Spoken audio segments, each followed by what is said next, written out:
Hey guys, welcome back to the second video of the series where I talk about the different mistakes people often make while trying to discuss animals. And this one is quite common where people make the mistake of assuming that bite force is the same thing as bite damage, which is not the case, at least not always. There are quite a few exceptions to this. So, in order to understand how bite damage works, what factors to look out for, and what are the different caveats to this, we need to first understand how many types of bite are there. Well, in terms of damage, there are in total three different types of bites: the slashing bite, the piercing bite, and the crushing bite. So it's pretty self-explanatory. The slashing bite is caused by sharp blade-like teeth that are all of the same length. So all of these teeth are about the same length, and due to these animals biting and thrashing, it creates like a saw-like motion which leaves with a cut, usually surface level depending upon the depth of the teeth. Secondly, it is the piercing bite, which is caused by long, pointed, conical teeth stabbing deep into the target and causing massive puncture wounds. So, in the case of these animals, the teeth are often they will have asymmetrical teeth. So some teeth will be massive while others will be much smaller. A great example of this is obviously the big cats, which have massive canines in comparison to their tiny incisors. And thirdly, there is the crushing bite, which is often caused by massive flat teeth. So the teeth are very short but very flat. So it's big, but it's also very short and flat, and they're not very sharp. And that is mainly aimed at the bone. So crushing bite is primarily designed to crack bones. Now let's look at the different bites and the advantages, disadvantages, and what factors essentially can contribute to the damage of each of these bites. Remember, each of these bites inflict damage into different parts of the body. So, due to that, the damage factor on each of these bites will be different. So, the first one is the slashing bite. So, first of all, in case of the slashing bite, the tooth size matters quite a bit, because obviously the deeper the penetration, the more damage it is, like the deeper the cut, and hence more damage. Secondly, which is more important, is sharpness, how sharp the teeth is. The sharper the teeth, the more clean the cut, the more damage. And thirdly, which is kind of the part of the sharpness, is serrations. So usually serrated teeth are better at cutting flesh or skin. So the more serrated some teeth are, the better they are at cutting. Great examples of animals that deliver slashing bites include sharks, Komodo dragons, allosaurs. In general, that whole family of allosaurids and carcharodontosaurids, all of them had these types of bites. All of them had serrated teeth, and all of them did similar bites. In fact, carcharodontosaurid means shark-toothed lizard, so they have very similar bites.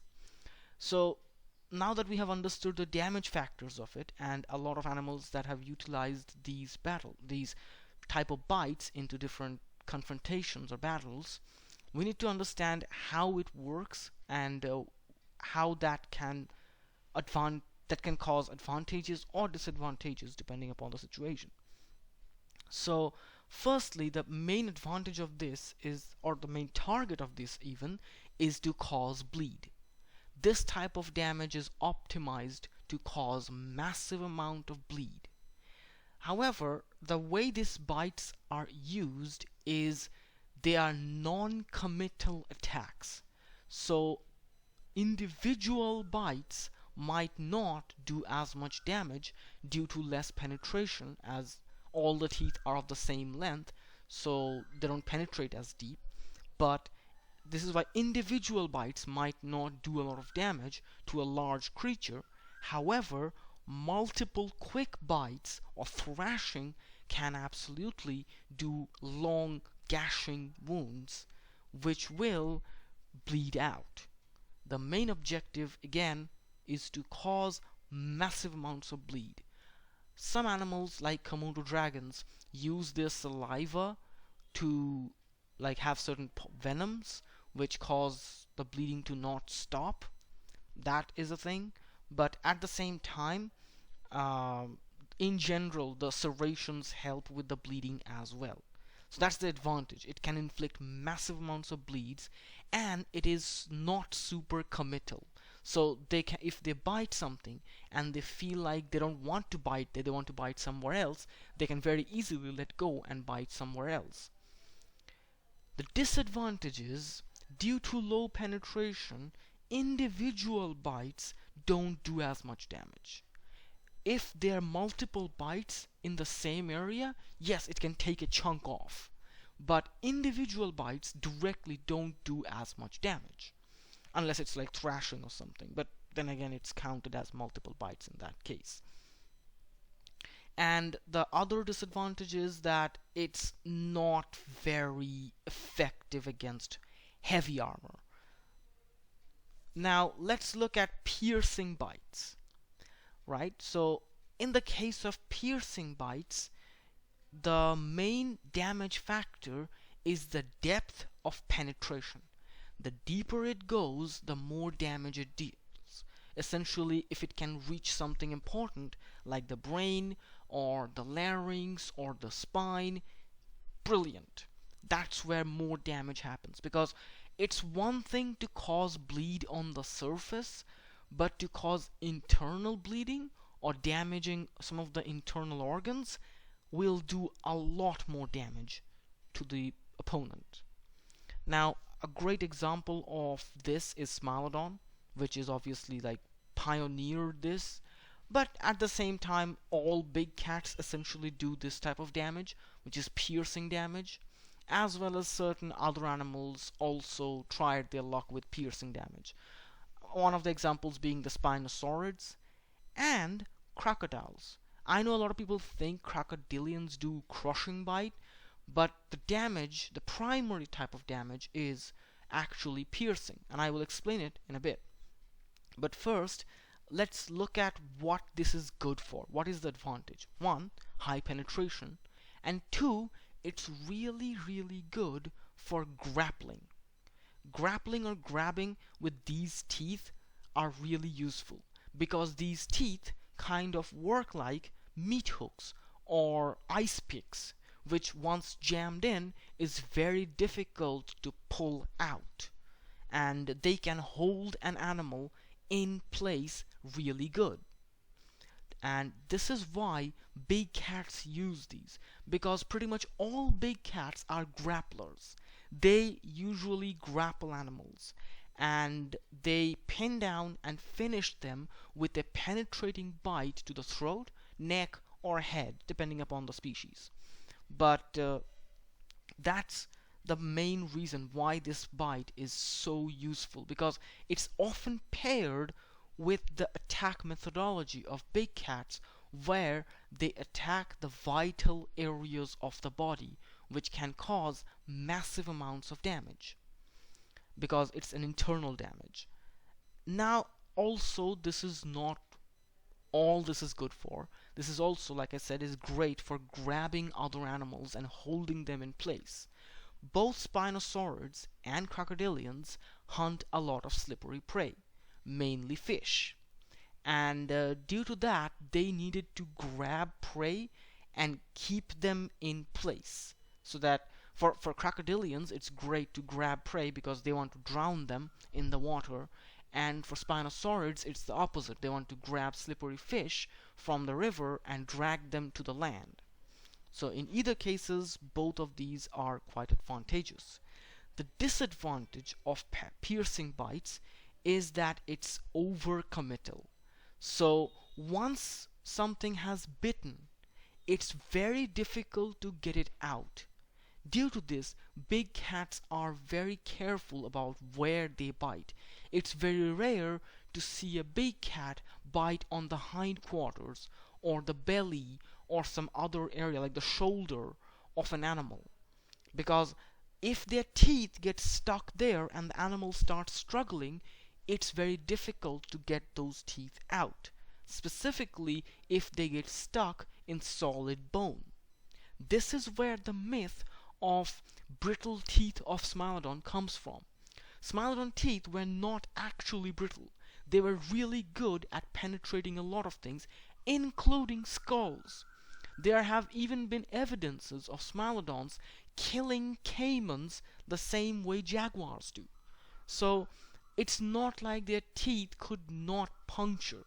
The main issue was that because their teeth were so big, once punctured, it's very difficult to get it out. Like, it's easy to get it out of flesh because flesh is not as hard, but if it is something like bone and it's wedged in there, like an ice pick, it's very difficult to get it out, and that is when most Smilodon broke their teeth. It's not that their teeth were weak, it's that their teeth, if wedged in the wrong place, is nearly impossible to get out. So this is why, in general, big cats, including Smilodon, when I say big cats, pretty much all cats, are very careful about where they're biting. This is why you would not see a lion going around biting the hindquarters of a large animal. They usually only target the vital areas for deeper penetration.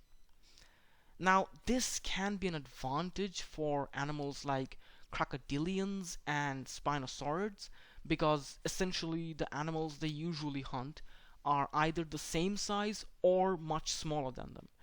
In the case where the prey animals are much smaller, so for crocodilians it's like zebras and wildebeest, which are smaller than the bigger crocodiles, and for spinosaurids it's like onchopristis and other large fish, it's actually good if they cannot get it out very easily, because in that case they can simply lift it up for the Spinosaurus and take it to the land, or for the crocodiles they can simply drag them down into the water much easier.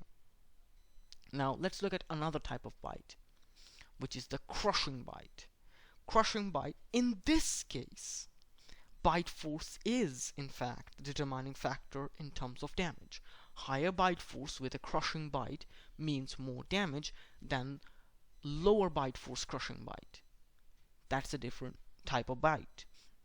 This is why it's not comparable to the other two bites, because again, different types of damage. Same way you cannot compare the damage of a mace versus, let's say, a sword or a spear, because they do different types of damage. So what is the advantage of crushing bites? Well, it's great at breaking bones, and it's great at handling armored prey. What are the disadvantages? The disadvantage of crushing bites are that they are very bad against everything else. So any soft tissue that is not completely rigid is kind of immune to crushing bites, because again, skin bends, muscles compresses, fat compresses, and due to this, crushing bite doesn't do as much damage unless it's a bone break.